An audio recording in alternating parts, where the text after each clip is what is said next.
I was on my way to the meeting for my husband's will. When I got into the car, a homeless man ran up and yelled, "Ma'am, don't start that car, your daughter-in-law."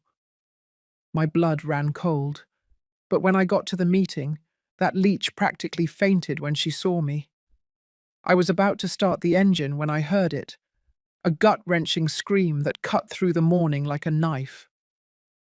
"Ma'am, don't start that car." My hands froze on the steering wheel. My heart pounded in my chest so hard I thought it was going to burst out. I turned my head and saw him, a dirty, dishevelled man, with torn clothes and greasy hair stuck to his forehead. He was running toward me with his arms out, as if trying to prevent a tragedy. "Your daughter-in-law was here last night." I felt the air rush out of my lungs. Adriana? My daughter-in-law, Adriana, had been near my car, in the dead of night. The man slammed the window with his open palms, leaving streaks of dirt on the glass. His eyes, sunken and bloodshot, looked at me with an urgency I couldn't ignore. It wasn't the look of a lunatic. It was the look of someone who had seen something terrible. "Don't start it, please. I saw what she did." I rolled down the window just a few inches, my breath catching in my throat. "What? What did you see?" I whispered. He took a step back, trembling. She and a man in a suit opened the hood. They were carrying a small bag. I was there, on the corner. Nobody sees me, but I see everything. My fingers let go of the keys. They fell into my lap with a metallic clatter that sounded too loud in the silence that followed. Everything began to make horrible sense. Julian, my husband, had died just 3 weeks ago. A massive heart attack, the doctors said. But I knew something was wrong. Julian was strong. He took care of his health. He didn't drink. He didn't smoke. And suddenly he was gone at the hospital, with only Adriana by his side. Only her. And now this man, this stranger who lived in the city's shadows, was telling me that my daughter-in-law had touched my car in the middle of the night. "Why are you telling me this?" I asked, my voice still shaky. He looked down. "Because your husband was good to me once. He gave me food when everyone else spit on me. And last night I dreamed about him. He told me to watch out for you." My eyes filled with tears. Julian, always so noble, always so generous. And now, even from wherever he was trying to protect me. I got out of the car, my legs trembling. The morning sun hit my face, but I felt cold, a cold that came from within. I walked to the front of the car, awkwardly opened the hood, and what I saw took my breath away. A cable was cut. Not broken. Cut. With precision. And next to the engine, hidden among the metal parts, was a small plastic bag with a clear liquid that smelled like gasoline. My entire body began to tremble. If I had started that engine, if I had pressed the gas, everything would have exploded. I would have exploded. I leaned against the car, my knees weak and my vision blurred. Adriana wanted to kill me. My own daughter-in-law, the woman who hugged my son every night, the one who smiled at me at every family dinner, the one who called me Mama Eleanor with that sweet, fake voice, had tried to murder me. And the worst part of it all, I had to go to the law office that very morning for the reading of Julian's will. She would be there, smiling, waiting, believing I would never arrive. If this story grabbed you from the first word, subscribe to this channel to keep discovering life stories that will make you feel, reflect, and never forget. I slammed the hood shut, wiped my tears with the back of my hand, and looked at the man who had just saved my life. "What is your name?" I asked. "Everyone calls me Skinny, Mom." "Thank you, Skinny. Thank you for listening to Julian. I took all the cash I had in my purse." It wasn't much, but it was something. I put it in his hands. I'll be back soon, and when I return, I want you to tell me everything you saw, every single detail. He nodded, clutching the dollars to his chest as if they were gold. I called a taxi. I wasn't going to risk my life in that car. Not yet. But as the taxi drove through the city streets, a cold, hard certainty settled in my chest. Adriana had made a mistake. She had underestimated me. She thought I was just an old, weak widow, easy to eliminate. But she was wrong, because now I knew. And a woman who knows is dangerous. The law office was waiting for me. My daughter-in-law was waiting for me, and I was going to walk through that door as if nothing had happened. But inside, I was already at war. And this time, I wasn't going to lose. The law office smelled of old paper and reheated coffee. The walls were beige. The paintings had gilded frames. The mahogany desk.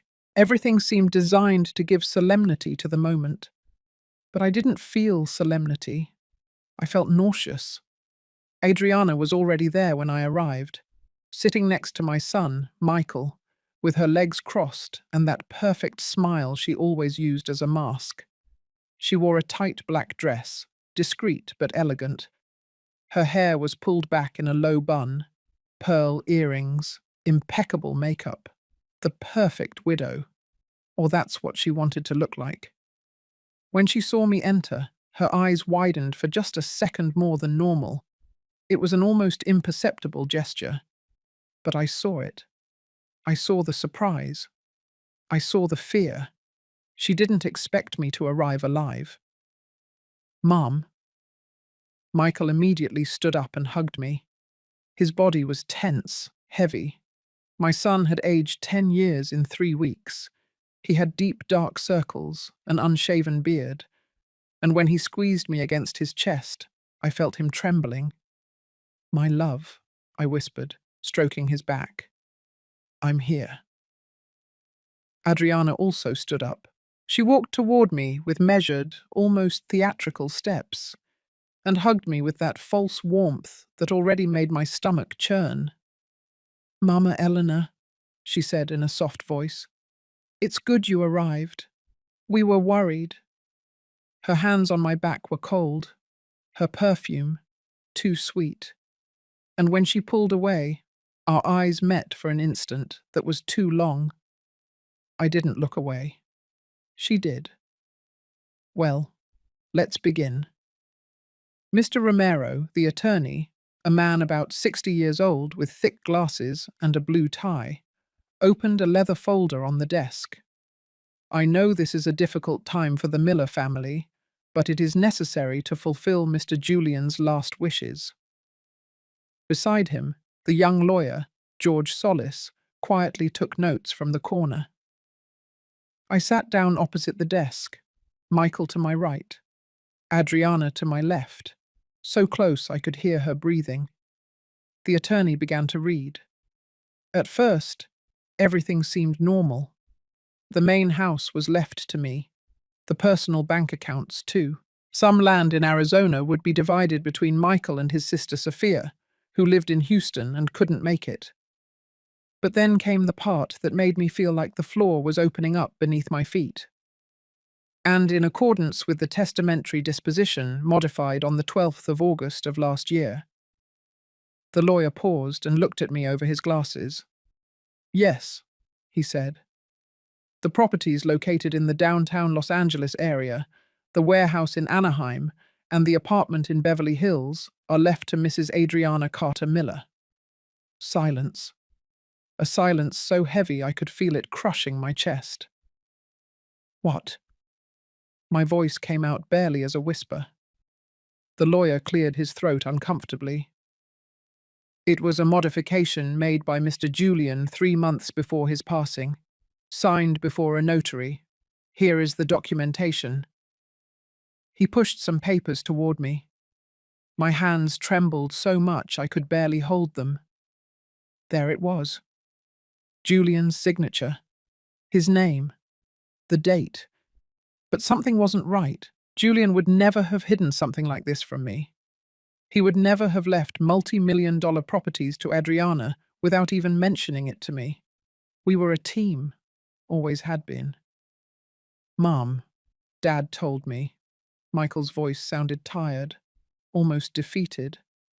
He said that Adriana had been a great support for him in recent months, that he wanted to secure our future. I turned to my son with a torn heart. And you knew and didn't tell me anything. Michael looked down. I didn't want to worry you.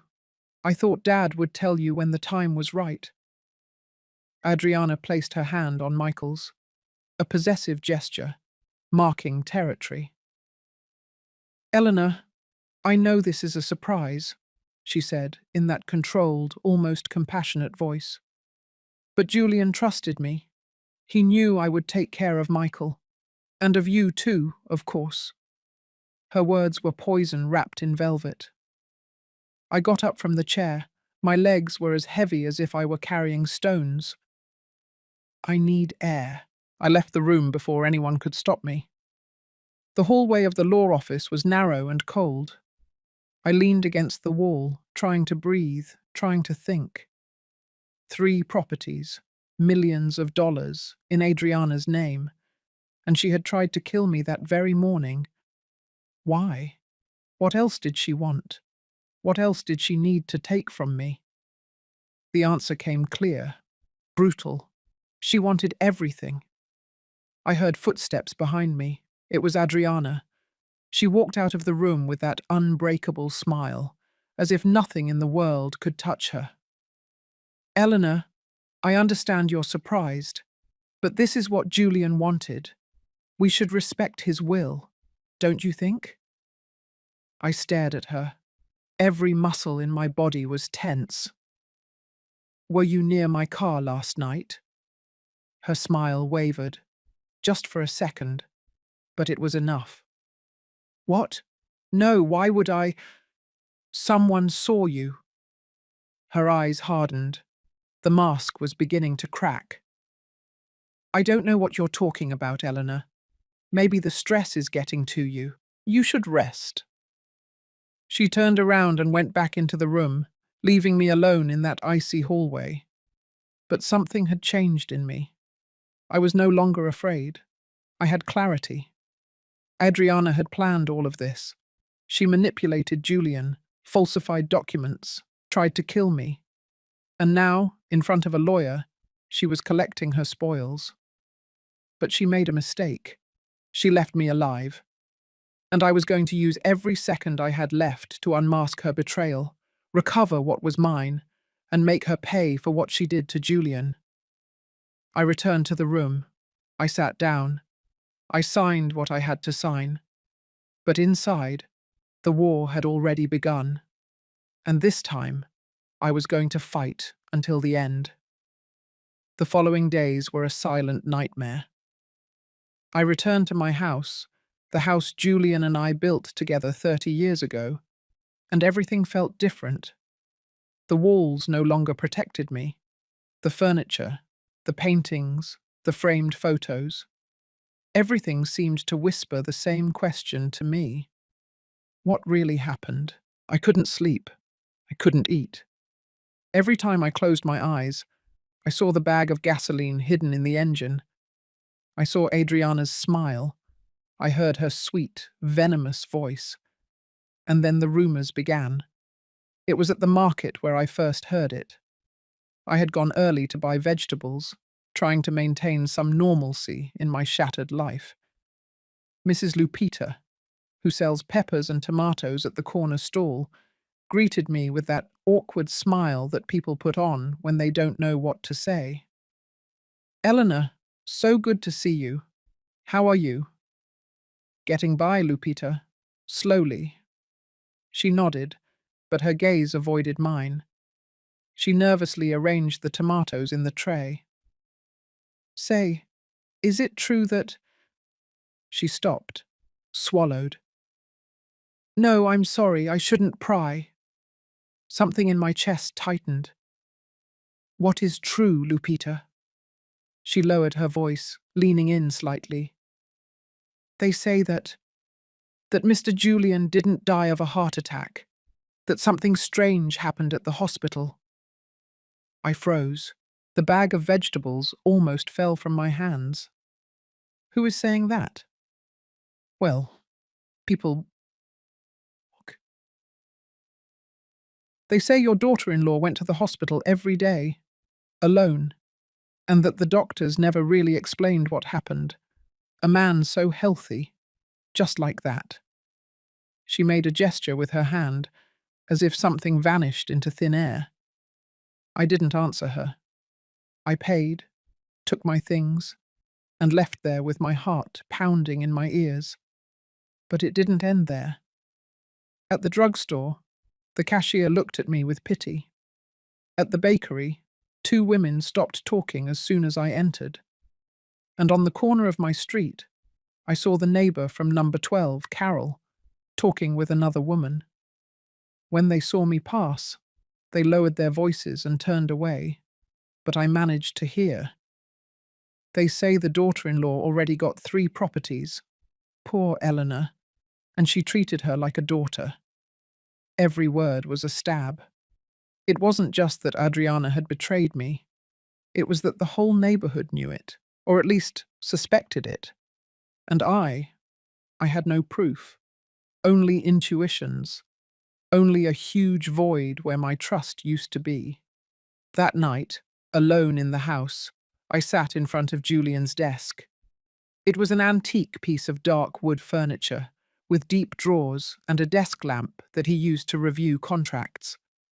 I opened the first drawer. Papers, old invoices, electricity receipts. The second drawer. Notebooks, pens. A photo of us in San Diego, smiling under the sun. My eyes filled with tears. Julian, what did they do to you? I whispered. Then I saw something I hadn't noticed before. In the third drawer, way in the back, there was a manila folder. It was hidden beneath some old architectural blueprints. I took it out with trembling hands. Inside were bank statements, but they weren't the ones I knew. It was an account I had never seen, in Julian and Adriana's names. I felt the world stop. Bank movements, transfers, $200,000 withdrawn in August, another $100,000 in September. And then, just a week before Julian died, another transfer of $300,000, a total of $600,000. $400,000 moved before his death, and $200,000 after. Without my knowledge. I looked for the dates. I compared them with my calendar. All those transfers were made on days I was away, visiting my sister in Dallas, on a spiritual retreat in Sedona. Adriana had waited for the perfect moment. And Julian? Did Julian know? Or had she deceived him too? My hands trembled so much that the papers wrinkled between my fingers. Then the phone rang. It was an unknown number. I hesitated but answered. Mrs. Eleanor Hughes? Yes. Who is this? I'm Dr. Vargas. I worked at St. Jude Hospital when your husband was admitted. My breath caught. What do you need, doctor? There was a long pause. Too long. I need to talk to you. In person. There is something that should have been investigated at the time, but no one wanted to listen to me. My heart pounded so hard I felt the pulse in my temples. What are you talking about? About your husband's last hours, about what we found in his blood, and about who was with him when everything happened. I closed my eyes. Tears flowed freely, hot, furious. Tell me where and when. Tomorrow at 3 o'clock in the afternoon, at the cafe across from the hospital. Come alone. He hung up. I sat there, at Julian's desk, with the bank statements scattered in front of me and the phone still in my hand. The rumors were true. Something horrible had happened, and everyone knew it. But no one dared to say it out loud. except me, because I wasn't going to be silent anymore. Tomorrow I would know the truth, the whole truth. And if Adriana had killed my husband, if she had poisoned his last days of life to steal everything from me, then she would have to pay too, no matter how long it took, no matter how much it hurt me. Julian deserved justice, and I was going to give it to him. That night, I couldn't sleep. I lay awake in bed, staring at the ceiling, remembering, trying to find the exact moment when everything began to fall apart. The moment when Adriana stopped being the affectionate daughter-in-law and turned into this. And then I saw it clearly. It was 4 years ago. Michael came home one Sunday with her, hanging on his arm, smiling as if he had won the lottery. She was 28 then, he 32. "Mom, Dad, I want to introduce you to someone very special." Adriana entered our living room with sure, almost rehearsed steps. She wore a white dress with small flowers, her hair loose, falling in perfect waves over her shoulders, low heels, natural makeup, everything calculated to look innocent. "Very nice to meet you, Mrs. Eleanor." She extended her hand with a warm smile. "Michael has told me so much about you." Julian was enchanted from the first moment. "What a polite girl," he told me afterward when they left. "And you can tell she loves our son." I didn't say anything, but something in my stomach didn't feel right. Maybe it was the way her eyes scanned the house when she entered, not with curiosity, but with evaluation, as if she were measuring every piece of furniture, every painting, every inch of our life. Maybe it was the way she touched the porcelain vase at the entrance and asked in that sweet voice, "Is this antique? It must be worth a fortune." Or maybe it was simply a mother's instinct, that uncomfortable tingle that tells you, this person is not what she seems. But Michael was in love, and when a son is in love, we mothers become invisible. They got married 6 months later. A big, expensive wedding, which Julian and I paid for almost entirely. Adriana said her family couldn't contribute much because they came from a humble background. We, of course, understood, or so we thought. After the wedding, things changed little by little, so slowly that you almost don't notice it. Like when a plant withers, it doesn't die suddenly, it fades, leaf by leaf. First came the family dinners. Adriana always had an excuse to arrive late or leave early. "I have work, I have a headache, Michael and I have plans." Then she started giving her opinion on everything. "Mother-in-law, don't you think this living room needs a renovation? It looks a little outdated." "Julian, I've seen some incredible properties in Beverly Hills. You should invest before prices go up." "Michael told me you have land in Arizona. Wouldn't it be better to sell it and put that money to work?" She always talked about money, about investments, about properties. And Julian, who was a noble but trusting man, began to listen to her. "She's smart, Eleanor," he told me. "She has business vision." I tried to warn him, more than once. "Julian, that girl only talks about money. Doesn't that seem strange to you?" He would laugh. "You're exaggerating, my love. She just wants to help." But I wasn't exaggerating. I remember the day I found a credit card in Julian's jacket pocket. A card I didn't recognize. I checked it. It was in his name, but Adriana was the authorized user. Expenses, hundreds of thousands of dollars on clothes, restaurants, travel, all paid for by my husband. When I confronted him, Julian became uncomfortable. I lent her the card a couple of times, for emergencies. Emergencies? I showed him the statement. "Is a $5,000 handbag an emergency?" "Eleanor, please, she's our son's wife. What do you want me to do? Tell her no?" That was the first time we fought because of her, and it wasn't the last. Adriana began visiting Julian in his office. Just to ask for advice, Michael would say, but I knew there was something more. I saw how my husband came home quieter, more distant. One day, I found him in his study, his head in his hands. "What's wrong, my love?" "Nothing. I'm just tired." "Julian, talk to me." He looked up. His eyes were tired, sad. "I signed some papers that maybe I shouldn't have." My heart stopped. "What papers?" "Adriana asked me to help her with an investment. She said it was urgent, that Michael was worried about the future. I just wanted to help." "How much?" $200,000. I felt the floor open beneath my feet. "Julian, are you crazy?" I know it was stupid, but she said she would pay it back, that it was just temporary." Of course, she never paid anything back. And when I tried to talk to Michael, he defended her.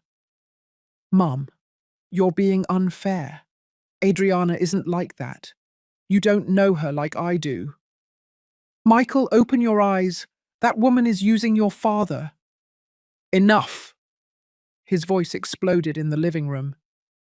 "You've always mistrusted her since day one. You know what? Adriana was right. She said you would never accept me being happy." Those words broke me, because they weren't my son's words. They were her words, coming out of his mouth. Adriana had poisoned him, not with a substance, with ideas, with lies, with that terrible ability some people have to make you doubt your own reality. And while I was losing my son, Julian got sick. It started with tiredness, then dizziness, then stomach aches that the doctors couldn't explain. "It's stress," they said. "Rest more." But I knew it wasn't stress, because every time Adriana visited him, Julian got worse.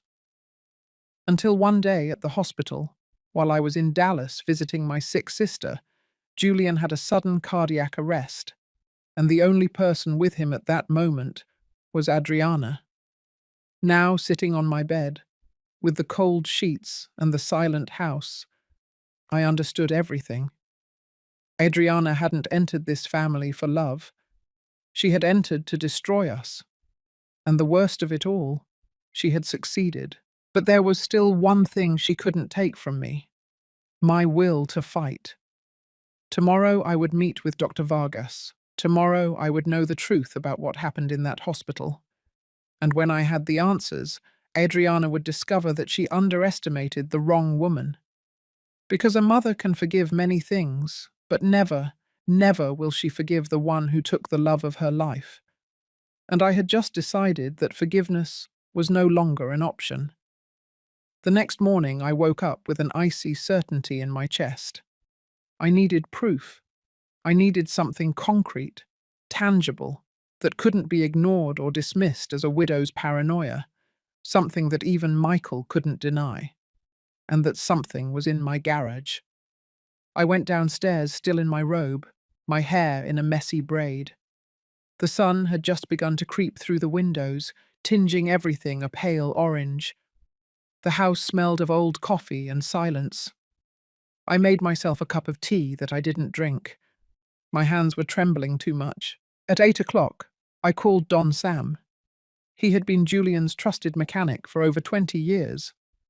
A man in his 60s, with grease-stained hands and unshakable honesty.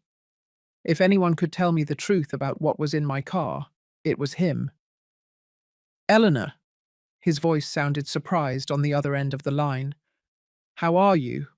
I'm so sorry about Julian." "Thank you, Sam. I need you to come to my house. It's urgent." "Is something wrong with the car?" "I don't know. That's what I need you to tell me." There was a pause. "I'll be right there." He arrived half an hour later, in his battered truck that smelled of burnt oil and cigarettes. He brought his toolbox and that serious expression he wore when things were important. "Show me the car, Mom." I took him to the garage. My grey sedan was parked in the same spot where I left it after Skinny's scream. I hadn't touched it since then. I hadn't dared.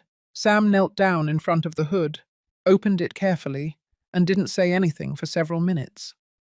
He just checked, touched, moved cables. His frown deepened. "Oh my God," he murmured. My stomach clenched. "What is it?" He took a small flashlight from his pocket and shone it onto the engine. Then he turned to look at me with an expression I had never seen on him. Pure fear. "Eleanor, did you start this car after parking it here?" "No. Someone warned me not to." "Thank God." He wiped his hands on a dirty rag and motioned for me to come closer. "Come here, look at this." I approached, although every step was difficult. I didn't want to look, but I had to. Sam pointed to a cable that was cleanly cut, almost surgically. "This is the cable that connects the ignition system to the fuel pump. It's cut, not broken. Cut with something sharp. A blade, probably."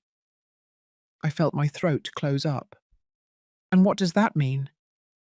"It means someone didn't want the car to start right away. They wanted you to insist, to try several times." "Why?" He took something out with a pair of tweezers.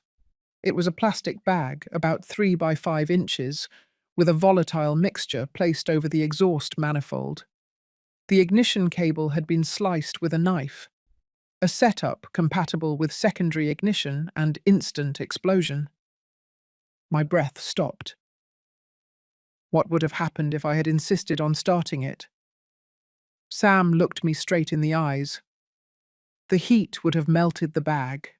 The liquid would have dripped onto the hot engine, and with the sparks from the starter, he paused. It would have exploded, Eleanor. You would have exploded. My legs gave out. I had to lean against the garage wall to keep from falling. The world spun. "Are you sure?" "Completely. This is not an accident. This is not vandalism by some idiot kid. This is—" He swallowed. "Attempted murder." The words hung in the air, heavy as stones. Attempted murder. Someone had wanted to kill me. Someone had planned for me to burn to death inside my own car, in my own garage, with no witnesses, no escape. And that someone was Adriana. "Sam," my voice came out as a broken whisper. "I need you to document all of this. Photos, videos, whatever is necessary." I was already thinking that. He pulled out his cell phone. "I'm going to record everything. And then we should call the police." "No, not yet." He looked at me confused. "Eleanor, this is serious. If someone tried—" "I know, but I need more proof. I need this to be irrefutable. Because the person who did this," my voice trembled, "is my daughter-in-law. And if I'm going to accuse her, I need there to be no doubt. None."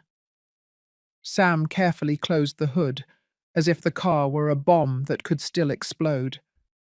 "Your daughter-in-law, Adriana." I nodded. "A homeless man saw her. He saw her and another man, here, in the dead of night, tampering with the car." Sam shook his head, incredulous. "My God, but why? What does she gain by—" "Everything." Tears began to roll down my cheeks. "She gains everything. The inheritance, the properties, total control over my son. If I disappear, she gets it all." Sam cursed under his breath. He put away his tools with abrupt, angry movements. "This isn't going to end like this, Eleanor. I won't let anything happen to you." "Nothing is going to happen to me," I said, wiping my tears with the back of my hand. "Because now I know what she is capable of, and I'm not going to give her another chance." Sam finished recording everything. He transferred the videos to my cell phone. Every cut cable, every angle of the scorched bag, every inch of evidence. What are you going to do now? He asked before leaving. I'm going to meet with someone, a doctor who worked with Julian at the hospital. And then I'm going to build a case so solid that not even the best lawyer in the world can defend her. Sam put a hand on my shoulder. Julian would be proud of you. Those words broke me and rebuilt me at the same time. When he left, I stayed in the garage, looking at the car that almost became my coffin, and something inside me changed forever. It wasn't just pain I felt anymore. It was fury. A cold, calculated, relentless fury. Adriana had tried to erase me from this world. She had tried to turn me into ashes to keep everything Julian and I built. But she made a fatal mistake. She underestimated me. She thought a 68-year-old widow would be easy to eliminate. She thought no one would listen to me. She thought she could get away with it. But she was about to discover that the most dangerous woman in the world is the one who has nothing left to lose. And I had just lost everything. I saved the videos. Later, a private investigator, Robert, would present them to the police. Now I only had one mission: to get justice. And I wouldn't stop until I saw her pay for every tear, every lie, every betrayal. The game was just beginning. And this time, I would set the rules. I had 3 hours before my meeting with Dr. Vargas. 3 hours that I decided to use to find Skinny. He was the only person who had seen Adriana that night, the only witness to her crime. And I needed his full testimony, every detail, every word he could remember. Because if I was going to confront her, I needed weapons. And witnesses are the best weapons. I left my house with the sun already high in the sky. I wore my crossbody bag, cash, and a determination that burned inside me like fire. I looked for him first on the corner where I had seen him that morning. He wasn't there. I asked a street vendor selling hot dogs, "Have you seen a skinny man with dirty clothes who is usually around here?" The vendor looked at me suspiciously. "Why are you looking for him?" "He saved my life. I want to thank him." His expression softened. "Sometimes I see him by the market or in the park, near the back benches. Several people sleep there." I thanked him and walked toward the market. My legs weren't as strong as before, but the urgency gave me strength. I passed the fruit stalls, the meat stalls, the bakery, the smell of freshly baked bread mixed with that of flowers and fish. And then I saw him. He was sitting on the ground, leaning against the back wall of the market, with a plastic bag next to him. His head was bowed, his eyes closed. For a moment I thought he was sleeping, but when I approached, he looked up. His eyes instantly recognized me. "Mom," he murmured, trying to stand up. "No, no, stay there." I knelt down in front of him, ignoring the pain in my knees. "I came looking for you." He blinked, confused. "Me?" "Yes. I need you to tell me everything you saw that night. Everything, without omitting anything." Skinny swallowed. His hands trembled. "I already told you, Mom. I saw your daughter-in-law and a man. But I need more. What time exactly? What did the man look like? What else did they do?" He looked down, nervous. I don't want trouble." I took out my wallet and put 5 $100 bills in his hand. His eyes widened. "It's not about trouble. It's about justice. That money is yours, and there will be more if you help me stop her." He stared at the bills as if he couldn't believe they were real. Then he quickly put them in his pocket and took a deep breath. "All right, I'll tell you everything. Go ahead." It was around 2 o'clock in the morning. I was there, on your street corner. I always sleep there because there are fewer cops to kick me out. I was half asleep when I heard a car park near your house. I peeked out. It was a black, fancy car. Two people got out, a woman and a man. What did the man look like? Tall.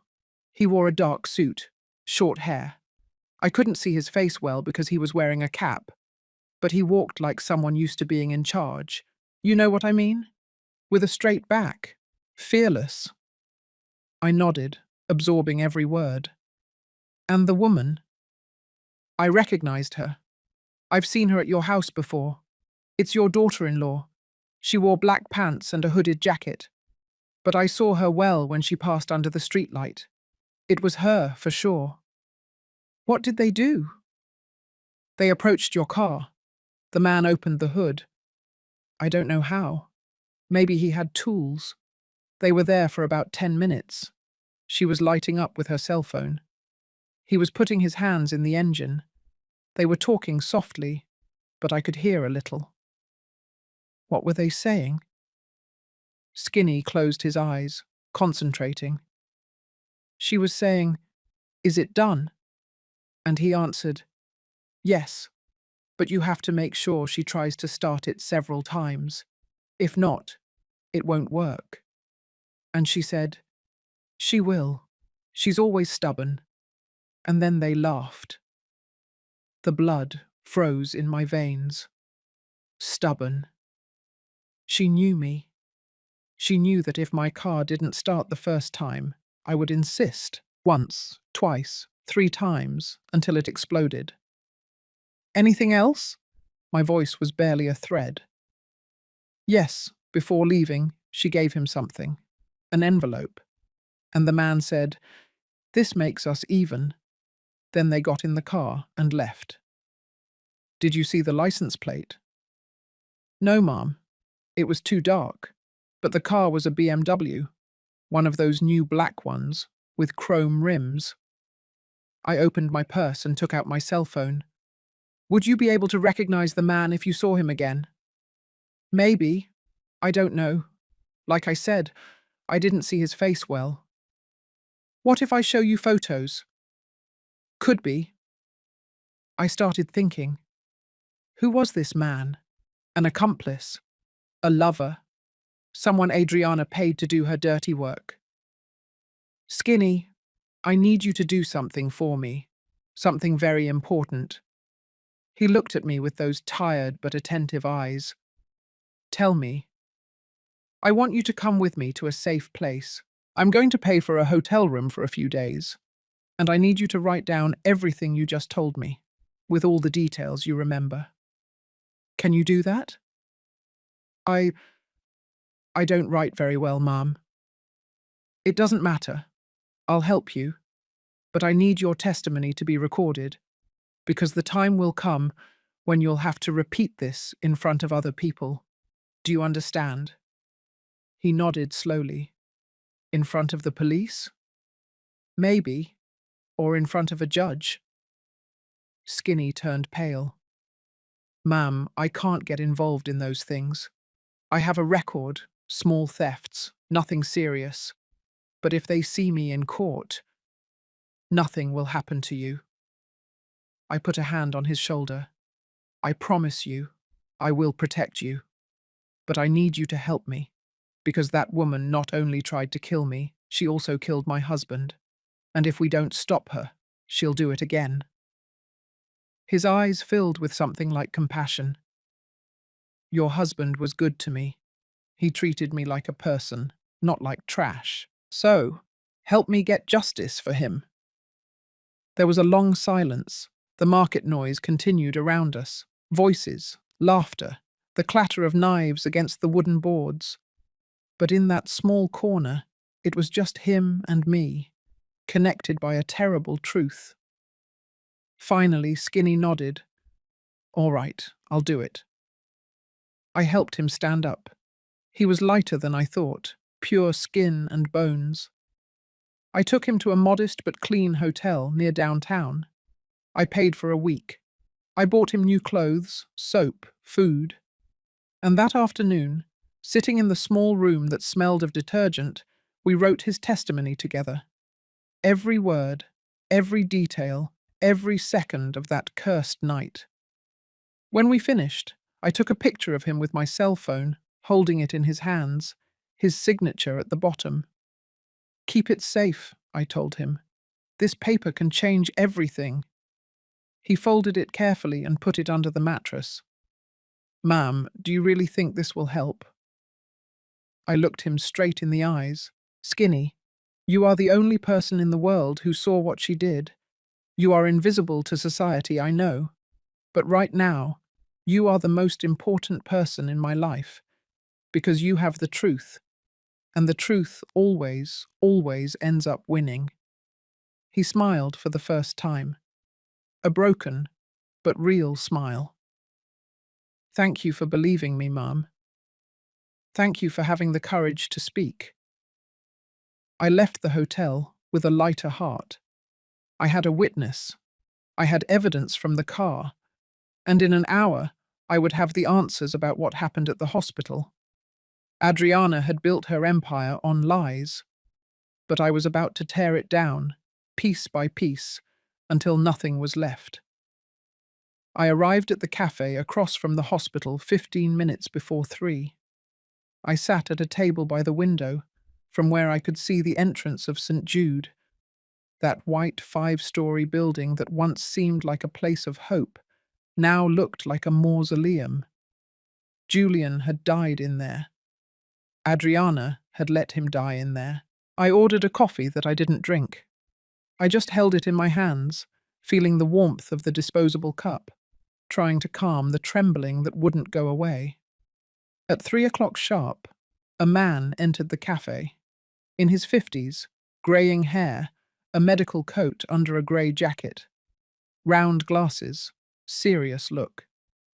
He searched with his eyes. When he saw me, he nodded. He approached my table and extended his hand. Mrs. Hughes, I'm Dr. Vargas. Thank you for coming. He sat down across from me, ordered a black coffee, and for a moment didn't say anything. He just looked at me, evaluating me, as if trying to decide if I was strong enough to hear what he had to say. Finally, he spoke.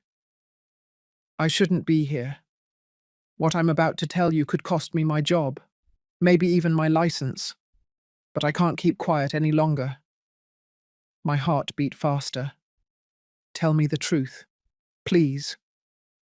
He took a thin folder from his backpack. He placed it on the table and opened it carefully.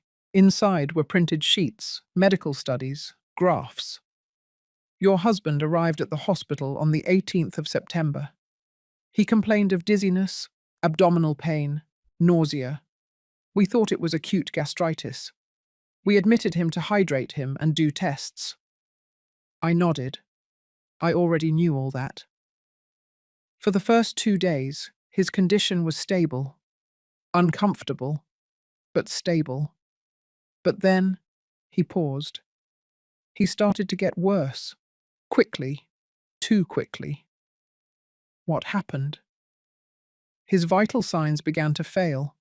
Tachycardia, irregular blood pressure, mental confusion, and the strangest thing, his blood tests showed elevated potassium levels, much, much higher than normal. And what does that mean? Severe hyperkalemia can cause a sudden cardiac arrest. But the strange thing is that he had no medical reason for those levels. He wasn't diabetic. He didn't have kidney problems. He wasn't taking medications that would justify it. I felt something cold run down my spine. Are you saying that... I'm saying that someone could have administered potassium to him externally, in high doses, without anyone realizing it. The cafe seemed to spin around me. Who? How? I don't know, but I know who had unlimited access to his room, who was with him in the last hours of his life, who was there when no one else could be. Adriana. He nodded slowly. Your daughter-in-law. Yes. I covered my mouth with my hands.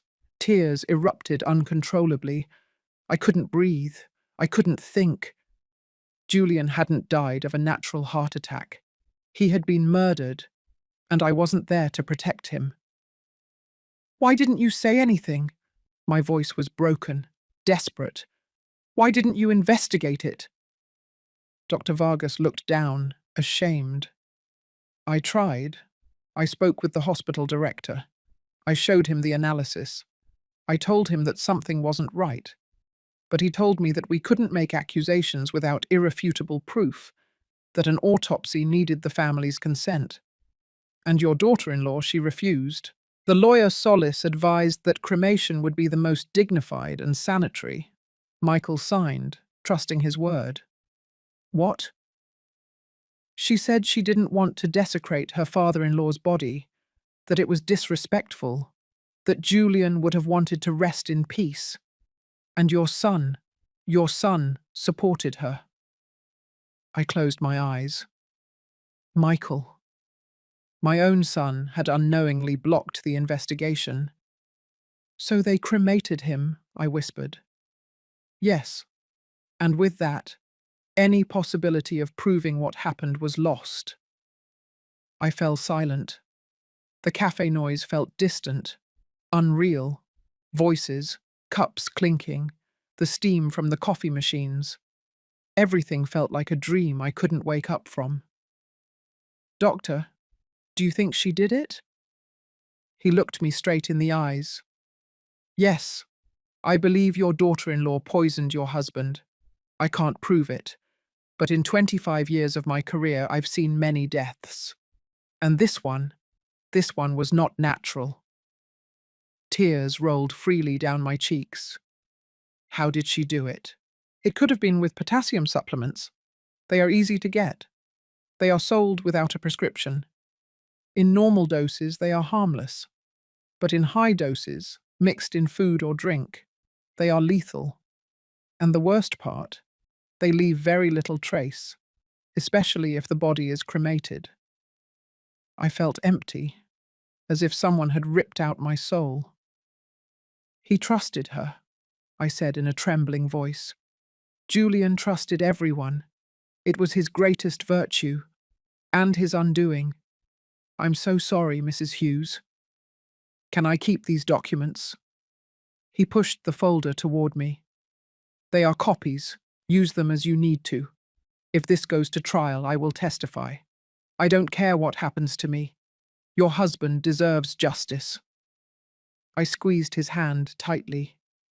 Thank you. You don't know how much this means to me. When Dr. Vargas left, I stayed seated in that cafe for almost an hour. I couldn't move. I couldn't cry anymore.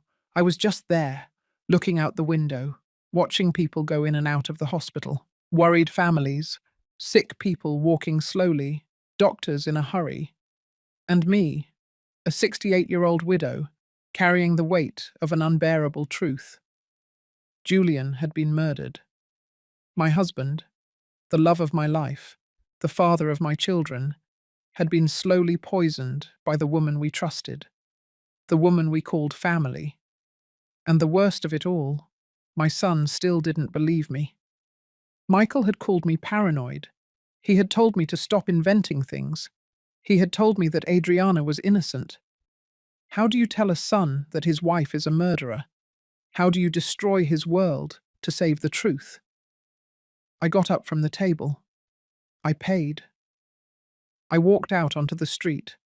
The cold afternoon air hit my face, but I didn't feel it. I walked aimlessly for a while. I passed a church. I hesitated. It had been years since I had entered one. But something pushed me inside. The interior was almost empty. Just an old woman praying in the first row and the smell of incense floating in the air. I sat on a back pew and looked toward the altar. Julian, I whispered, I couldn't protect you. Forgive me. The tears returned, silent, bitter. But I swear to you on everything I love that she will pay. I swear it. Even if it costs me everything I have left, she will pay. I left the church with swollen eyes, but with something new in my chest.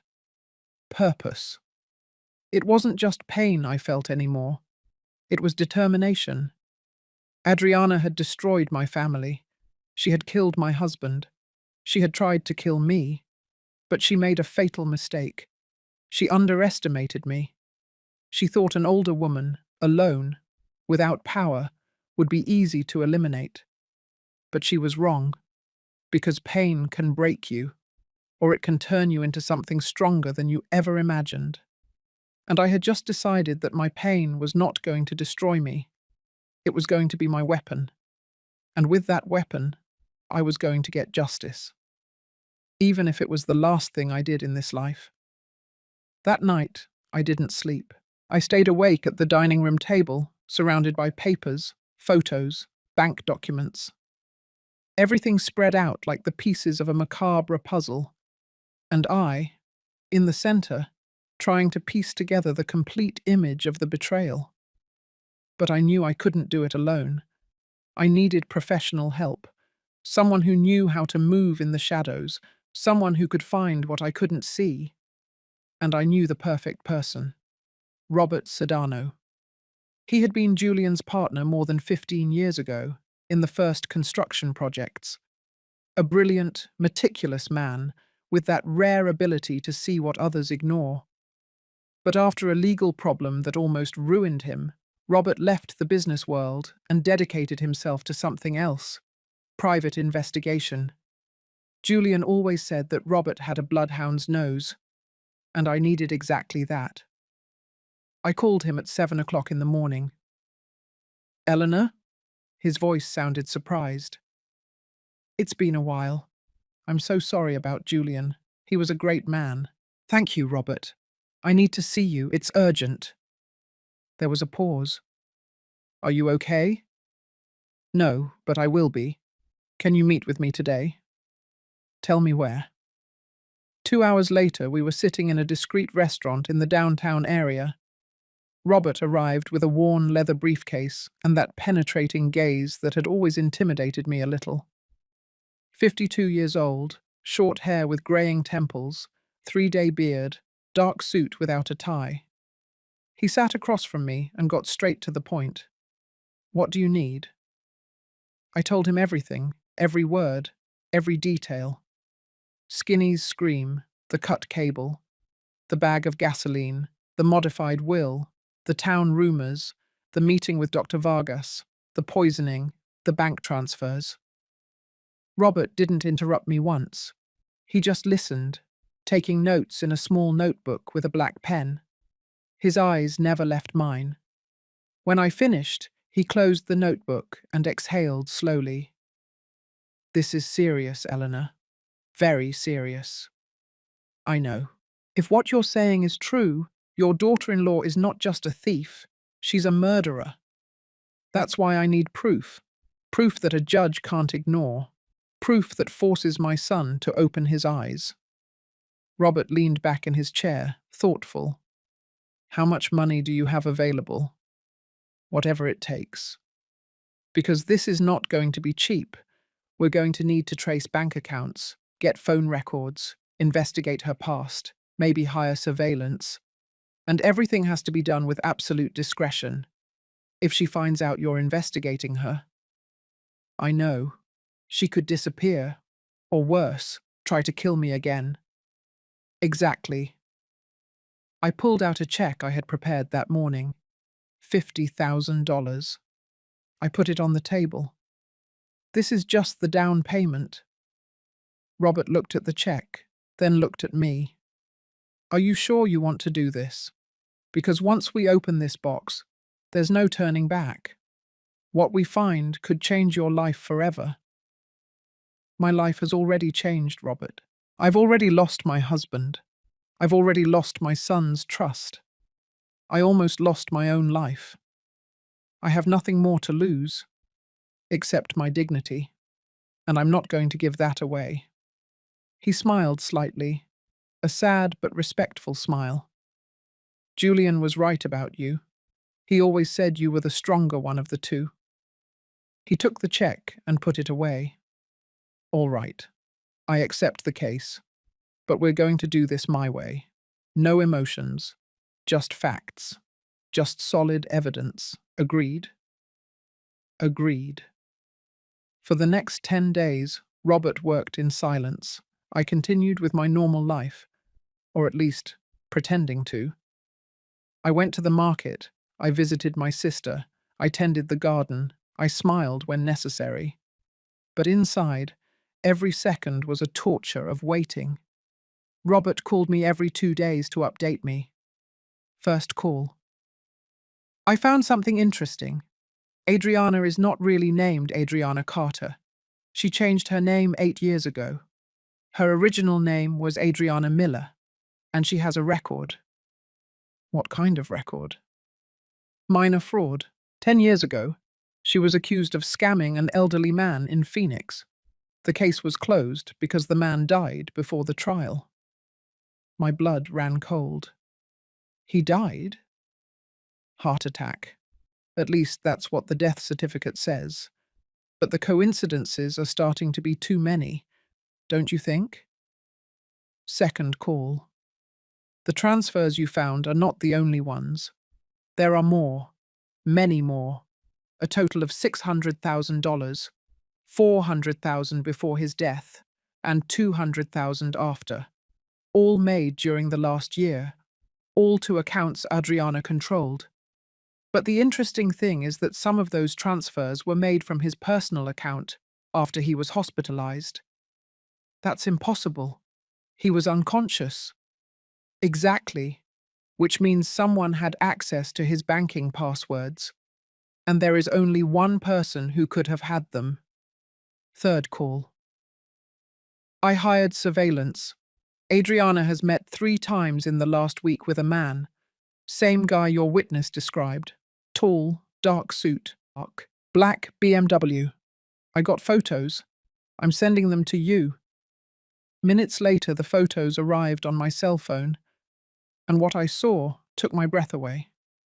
The man in the suit was George Solis, corporate lawyer, specialist in wills and estates, and the same lawyer who was present the day the will was read at the law office. Everything started to fit together. George had helped Adriana falsify the documents, to change the will, to move the money, and he was probably the one who cut the cable of my car that night. It wasn't just one conspirator, it was an entire network. Fourth call, the most important one. Eleanor, I need you to come to my office, now. I found something you have to see. I arrived in less than half an hour.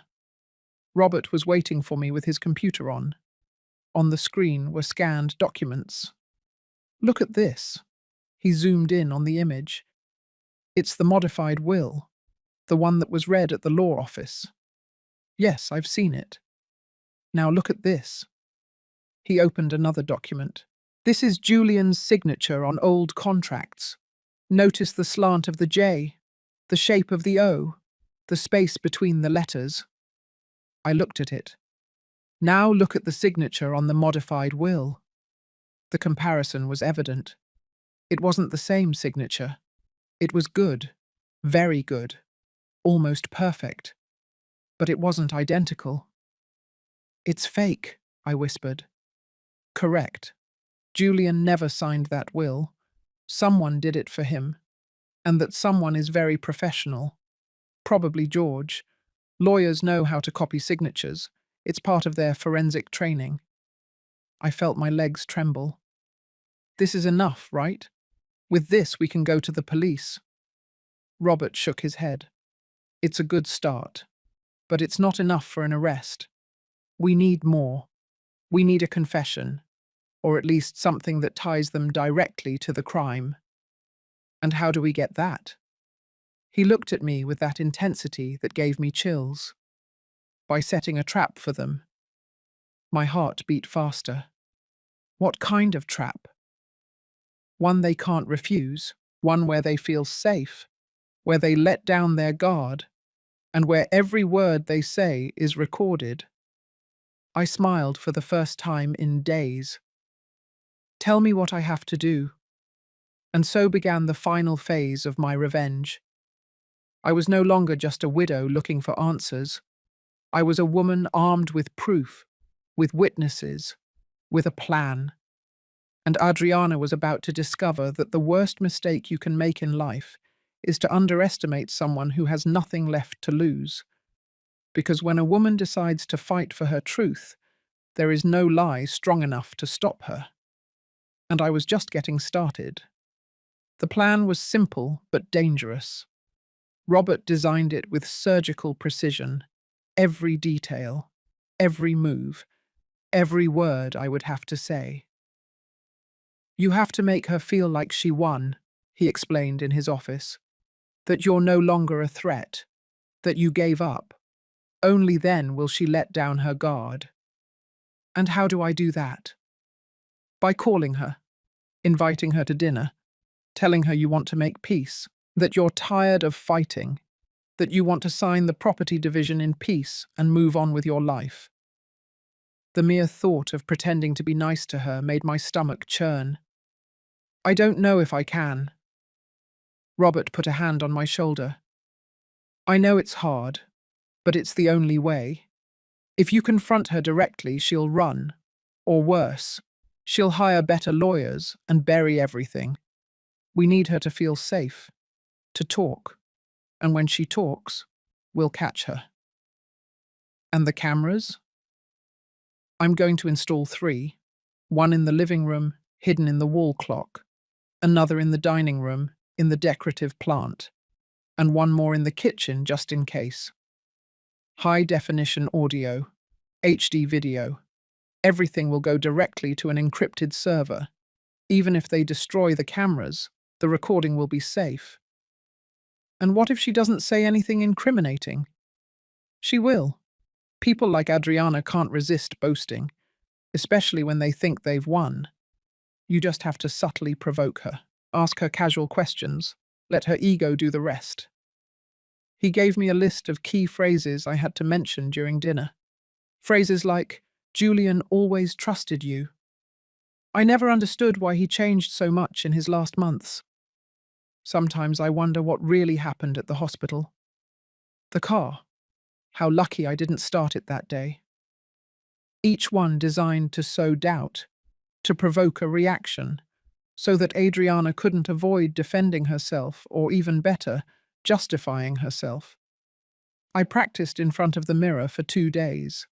A kind smile, a tired but conciliatory voice, gestures of defeat. It had to be perfect, because if she suspected anything, everything would fall apart. Finally, one Thursday afternoon, I called her. My hand was shaking when I dialed her number. Eleanor? Her voice sounded surprised. Adriana, hi. How are you? Fine. And you? I didn't expect your call. I know.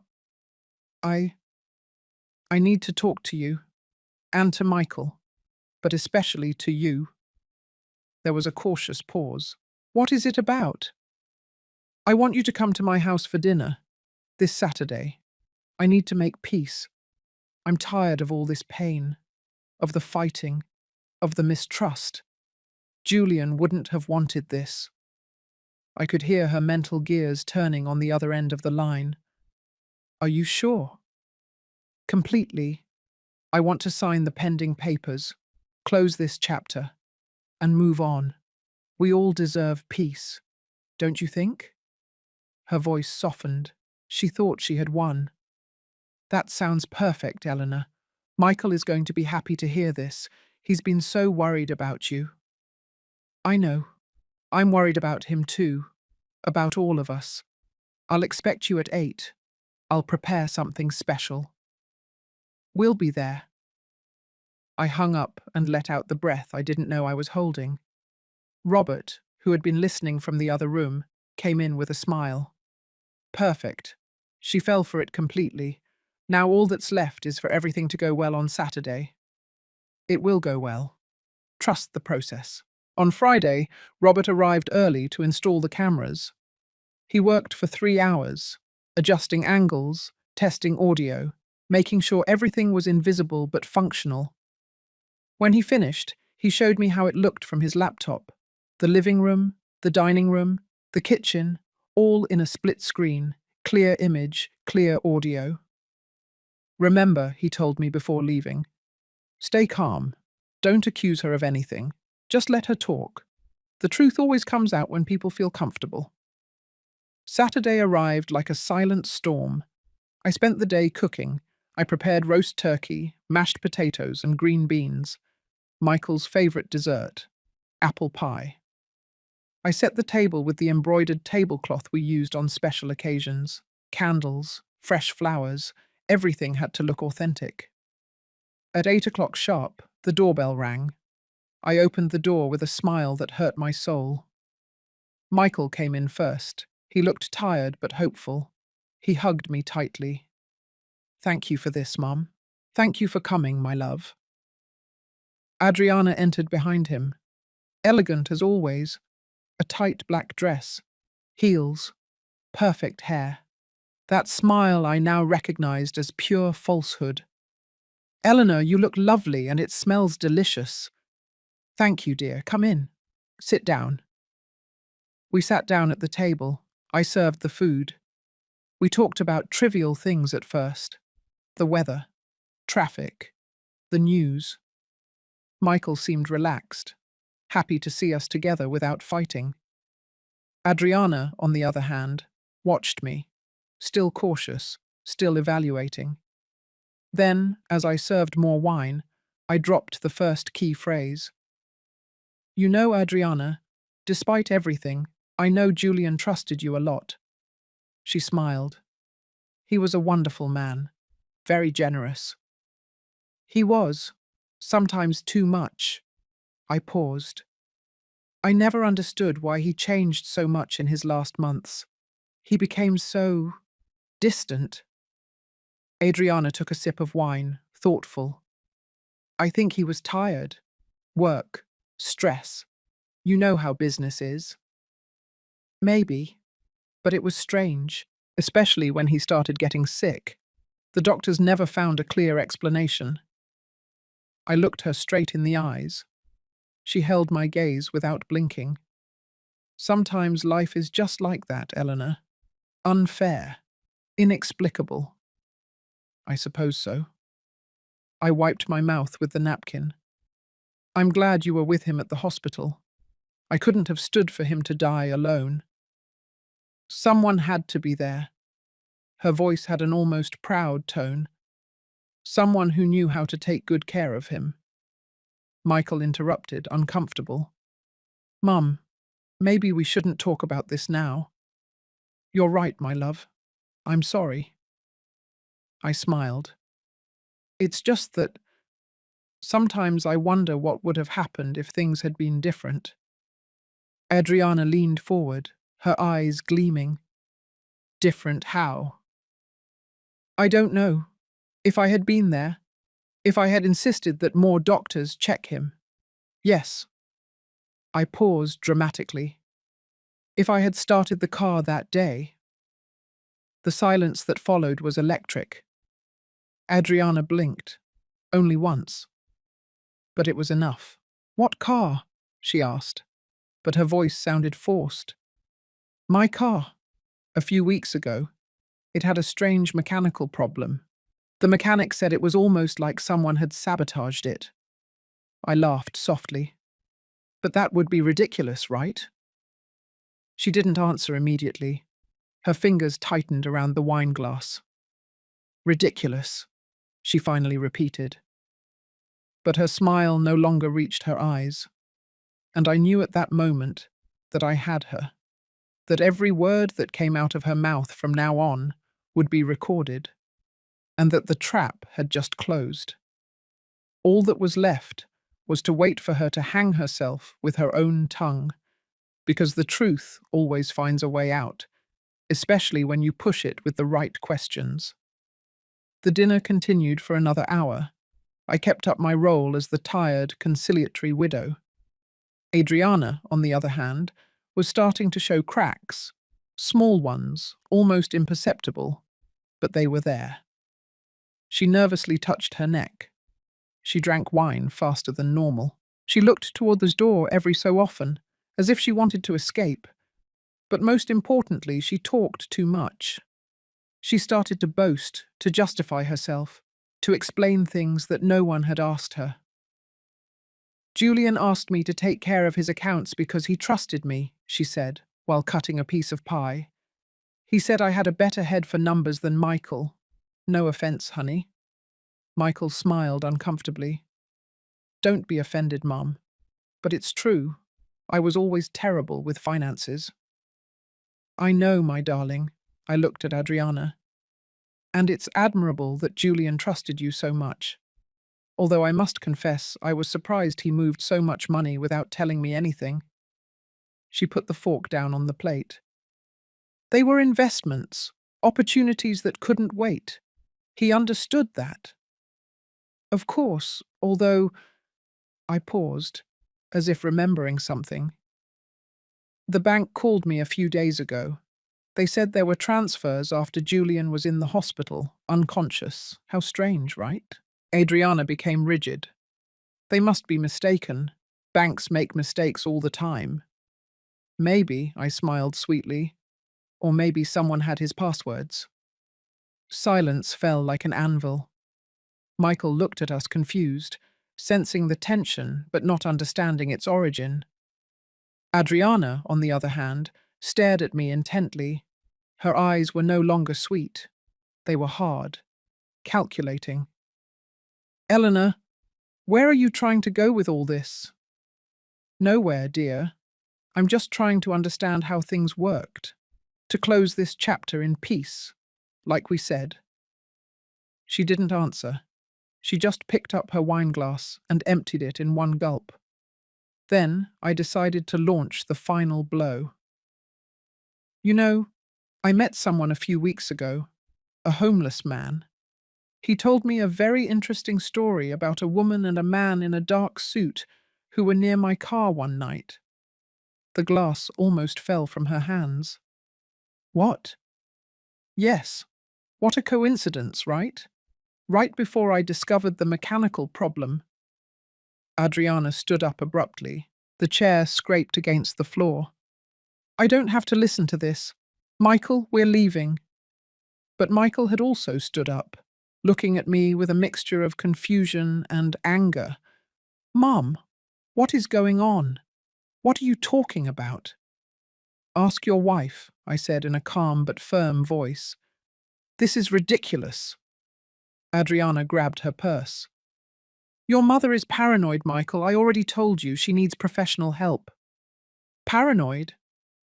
I stood up slowly, keeping my composure. You know what's funny, Adriana?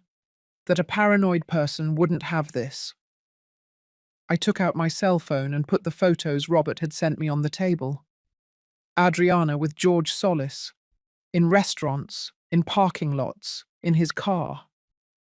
Michael's eyes widened. What? What is this?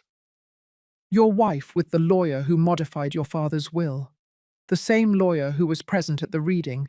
The same man who, according to my witness, helped her sabotage my car. Adriana backed away, pale. That doesn't prove anything. George is a colleague, a friend. A friend who helped you steal $600,000. A friend who forged Julian's signature. A friend who tried to kill me. You're lying. Do you want me to call the doctor who treated your father-in-law?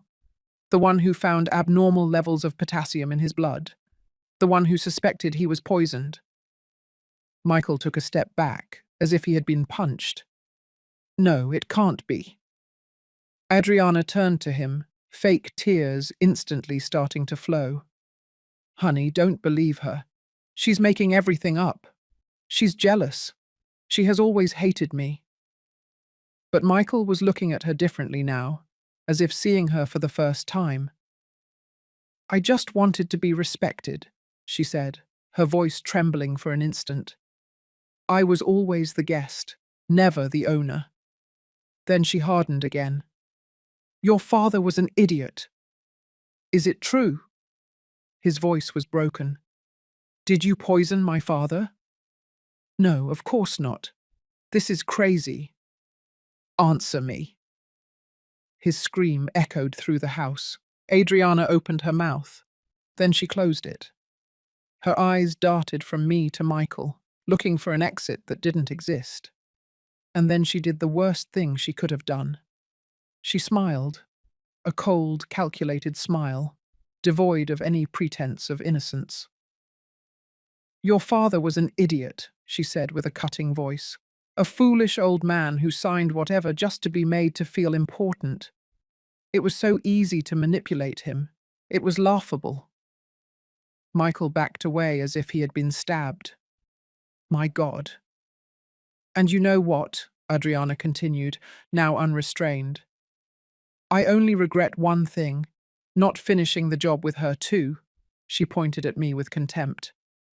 "But don't worry, there's still time." She pulled something from her purse, a small, silver, sharp knife. Michael screamed. "Adriana, no!" But she was already lunging toward me. I didn't have time to think, only to react. I moved to the side. The knife grazed my arm, tearing the sleeve of my blouse. And then the front door burst open. Robert ran in, followed by 2 uniformed police officers. "On the ground! Drop the weapon!" one of them shouted as they aimed at Adriana. Robert, without losing his composure, showed the officers that the cameras were broadcasting everything in real time to the secure server. Adriana froze. The knife fell from her hands. Her face went from hatred to panic in a second. The police subdued her, handcuffed her. As they dragged her toward the door, she screamed. "This is a setup! She provoked me! They trapped me!" Robert approached me. "Are you okay?" I nodded, still shaking. "You recorded everything, right?" "Every word, every movement. It's on the server. Irrefutable." Michael was sitting on the floor, his head in his hands, sobbing like a child. I knelt beside him and hugged him. "I'm so sorry, son. I'm so sorry. I didn't know." His voice was a broken whisper. "Mom, forgive me. I didn't believe you. I thought you were—" "Shh. It's over. It's over." The police took Adriana away. Her screams faded into the distance. Robert approached with a serious expression. "They're going to arrest George Solis too. With the recordings and the bank evidence, both are going to spend many years in prison. And the fake will? It will be invalidated. Everything will go back to how it should have been from the beginning. The properties, the money, everything returns to you and your children." I closed my eyes. The relief hit me like a wave. It wasn't joy I felt. It was justice. Julian could rest in peace. And I, finally, could breathe. The nightmare was over. But I knew the wounds would take a long time to heal. Because recovering your life is one thing, recovering your son's trust is another. And that night, holding Michael on my dining room floor, I knew that the real work was just beginning. Not the work of revenge, but the work of reconstruction. And that, I would discover later, was the most difficult of all. Several weeks passed since that night of the trap. Time was no longer measured in days, but in hearings and statements. The following months were a hurricane of lawyers, statements, hearings, and papers. Adriana was formally accused of fraud, falsification of documents, attempted murder, and, although they couldn't fully prove it due to the cremation of the body, conspiracy in Julian's death. George Solis, the accomplice lawyer, was arrested in his office 2 days later. The evidence was overwhelming. The recordings, the bank transfers, and the testimony of Skinny, the homeless man who saw everything, sealed the guilt of both. They had no defense. The trial lasted 4 months. I attended every hearing, sitting in the same pew, in the same dark clothes, staring intently at Adriana every time she entered the room in handcuffs. She never returned my gaze. Her lawyer tried everything. He alleged temporary insanity, then psychological manipulation, then that I had provoked her, that it was all self-defense. But the recordings didn't lie. The cameras had no bias. And the jury, 12 people who didn't know her, saw the same thing I had seen from the beginning. A woman without scruples, capable of anything for money. On the day of the verdict, the room was full. Relatives, journalists, curious people drawn by the scandal. Michael was sitting next to me, pale, his hands clasped over his knees. He had lost so much weight in those months that he looked like a different person. When the judge asked the jury for their verdict, the silence was absolute. "Have you reached a verdict?" "Yes, Your Honor." "How do you find the defendant, Adriana Miller, on the charges of fraud, falsification, and attempted homicide?" "Guilty, on all counts." I heard Michael let out a shaky sigh. I felt nothing, just a strange emptiness, as if something inside me had shut off and couldn't be turned back on. The judge struck the gavel. "The sentence will be 18 years in prison without the possibility of parole before serving at least 12 years. 18 years. Adriana was 32. She would get out at 50 if she got out at all. I saw her stand up, handcuffed, escorted by 2 officers. For a moment she turned her head toward me. Our eyes met. There was no anger in her gaze. There was no regret, only emptiness. And then they took her out of the room. George Solis received 15 years, his career destroyed, his reputation in ruins. After the sentencing, Robert was waiting for me in the courthouse hallway. "Justice was done," he said. I nodded but couldn't smile. "Why don't I feel better?" He put a hand on my shoulder. "Because justice doesn't erase the pain, Eleanor. It just closes the circle. The rest you have to do yourself." He was right. 2 weeks later, the fake will was officially annulled. The 3 properties Adriana had stolen were returned to my name. The $600,000 she had moved were traced and recovered. Everything Julian built during his life returned to where it should always have been, with his legitimate family. But the money no longer mattered to me. What mattered to me was something else. One Sunday afternoon, Michael came to visit me. He brought flowers, white lilies, my favorites. We sat on the porch, under the soft afternoon sun, with the sound of the birds in the background. For a long time we didn't speak. Finally, he broke the silence. "Mum, I'll never be able to ask for enough forgiveness." "You don't need to." "Yes, I do." His voice broke. "I failed you. I failed Dad. I let that woman destroy everything. And the worst part is that I didn't believe you. I called you paranoid.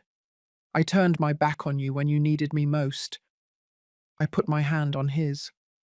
"You were in love, and love is blind. I know better than anyone." "It's no excuse." "No, but it's an explanation." I looked him in the eyes. "Son, Adriana didn't just trick you. She tricked all of us. She was very good at what she did. Too good. And you just wanted to be happy. There's nothing wrong with that." Tears rolled down his cheeks. "How can you forgive me?"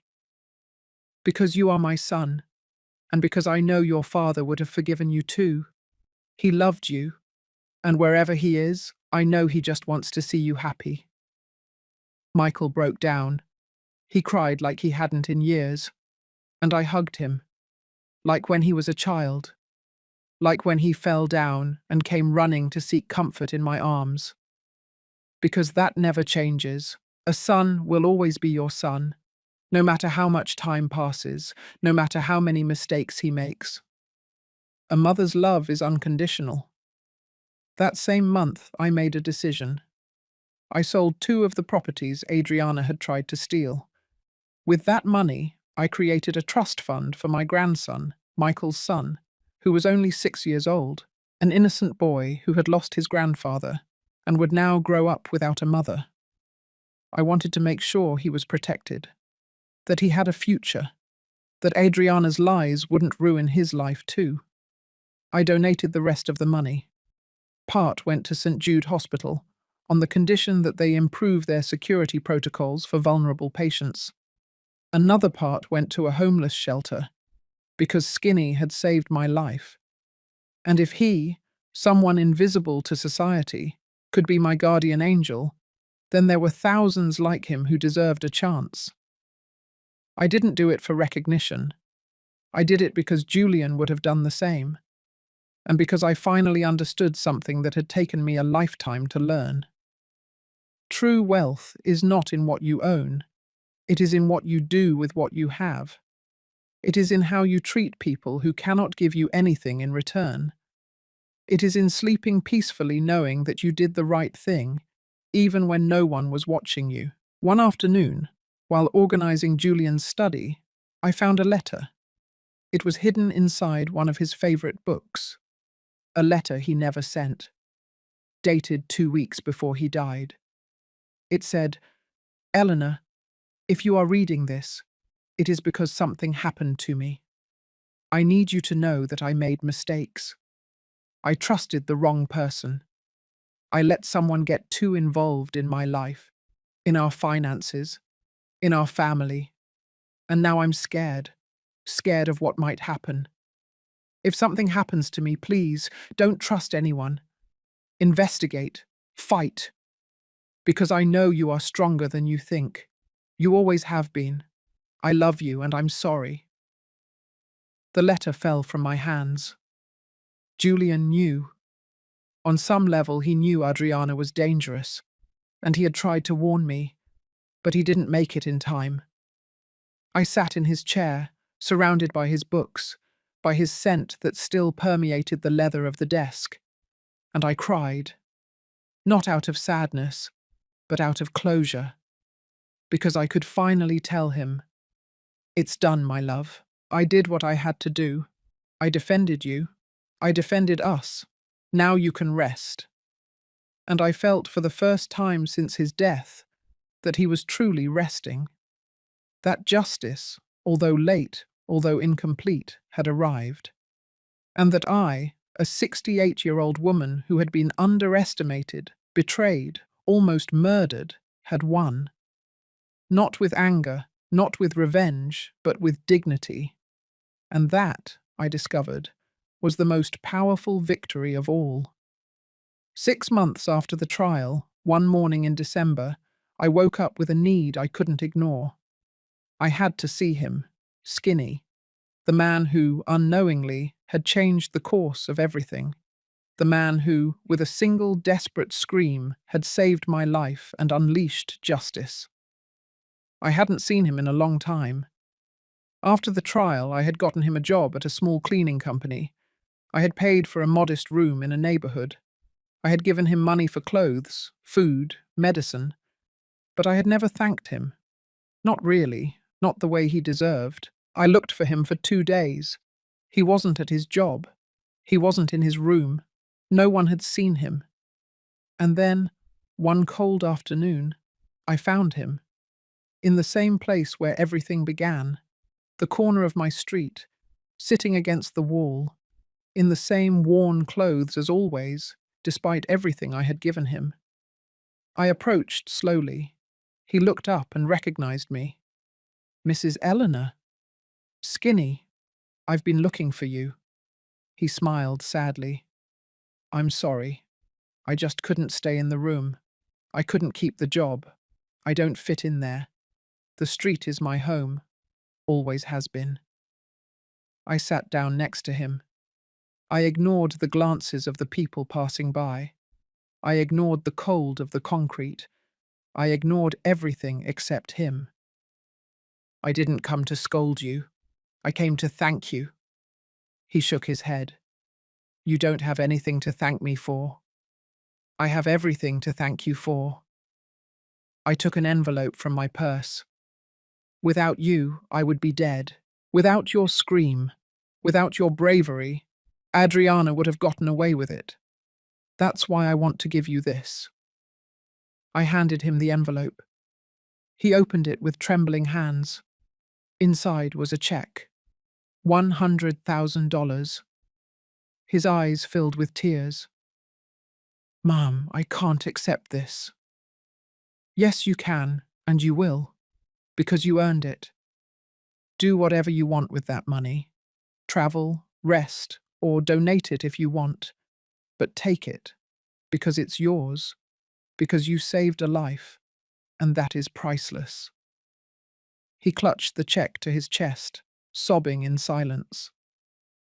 "It wasn't just my doing," he said through tears. "It was your husband.